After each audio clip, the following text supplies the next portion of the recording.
and welcome to Illumines TV. And also a big thank you and welcome to everyone who signed up this week. It is so good to have you on board.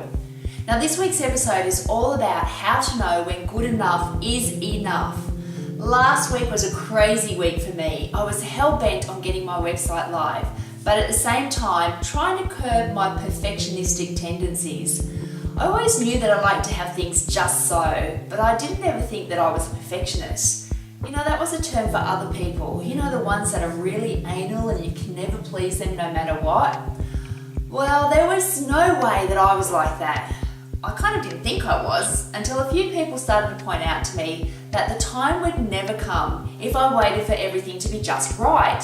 So that started me thinking, could I be a perfectionist? I filed back through my memory and I came upon a time last year when I was setting up a new part of a business for someone. The business owner was really anxious to get the product launched so some income could start flowing in, and I was really anxious about making sure we had everything right before it went live. I had this notion in my head that I didn't want to overpromise and underdeliver, so I needed everything to be just so. Ultimately, it wasn't my call and the product was launched in a good enough state. Well, that was in the eyes of the owner, not mine. And money did start to come in, and whilst it was coming in, I kept working on improving the product offering. Had I had my way though, I could potentially still be working on that product, just waiting for it to be perfect. The consequence of that? No income. At the time though, I didn't see it that way. Fast forward to now, and that same issue has popped up again. I had been madly working on my website for the past 6 months, and my husband kept saying to me, Claire, when are you going to launch your website so people know about your business? My answer to him was, it's nearly there, I just have to do this and get that done and make sure that that is there and that needs to be changed. And I'm not quite happy with that. Last week when he asked that question again and received the same response, he raised his eyebrows and he said to me, this is sounding way too familiar, Claire. You can't wait until it's perfect, otherwise you will still be working on it in December. You need to be out there working in your business and not spending 100% of your time working on it. And it was in that moment that I realised my perfectionism was becoming detrimental and holding me back. My husband was right, just like my previous manager. I needed to recognise when good enough was enough. You know, a mild degree of perfectionism can be a healthy thing. It can drive you to achieve things you wouldn't otherwise achieve, and it can give you the motivation to persevere when the going gets tough. It can also help you to have pride in your work and to take care of the little things that sometimes matter. However, when it starts to hold you back, make you procrastinate, stress and worry about things that are not quite right, then it is not healthy.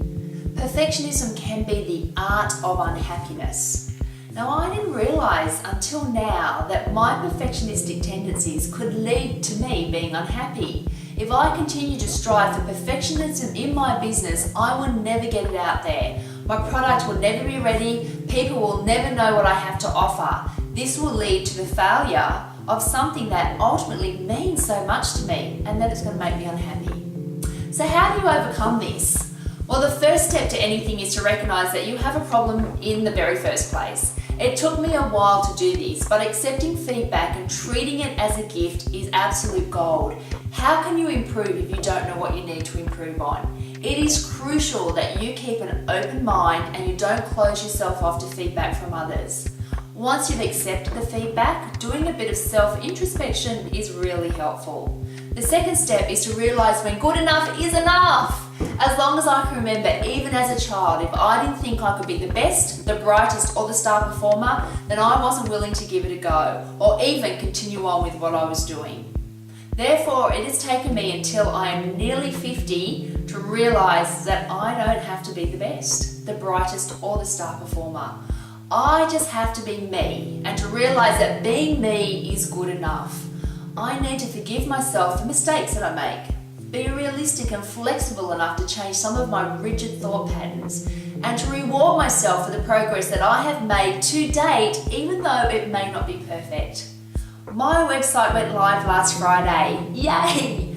But with not everything complete and with not everything just how I wanted it, but it was good enough. I have all of the main components working, it looks professional, I haven't compromised my brand or quality in any way, and it has a great foundation upon which I can continue to build on. Do I feel totally comfortable with having it up there not totally right?